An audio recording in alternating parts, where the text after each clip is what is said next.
I'm just going to provide some feedback on the unit Work Effectively in Investigative Services.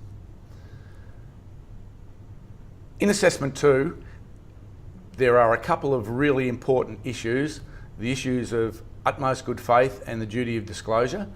They are really important issues that need to be understood by investigators when you undertake general insurance investigations. First of all, the principle of utmost good faith.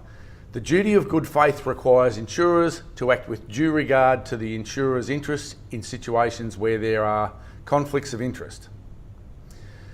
The duty also requires the insured to act honestly when dealing with the insurer. As a broker is usually regarded as an agent of the insured, the broker will also be subject to this duty. Now, in simple terms and in simple language, people will enter into a contract of insurance based on the honesty and accuracy of the information they have before them. The second issue, duty of disclosure, that means before you enter into a contract of general insurance with an insurer, you have a duty under the Insurance Contracts Act 1984 to disclose to the insurer every matter that you know or could reasonably be expected to know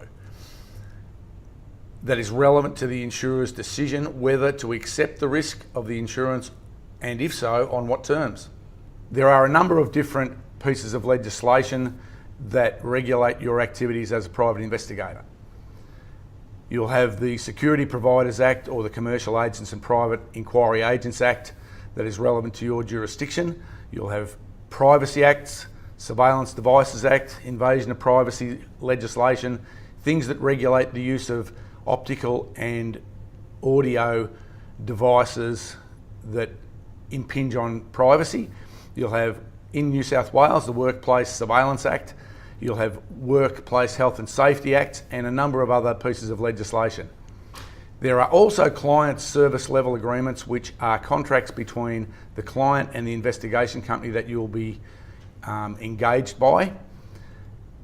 Lastly, you may be required to comply with non-disclosure or confidentiality agreements and contracts that you may have entered into with the investigation companies that you will work for.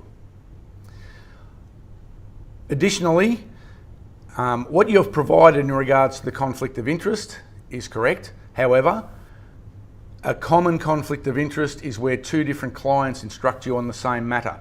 For example, you may have received instructions from WorkCover in your state or territory. Then you may receive further instructions from a solicitor who represents the claimant or the plaintiff in the matter. Clearly, you can't undertake investigation activities for both sides of the legal action, so generally you would undertake work for the person or the organisation who instructed you first, and you would contact the second client and decline those instructions.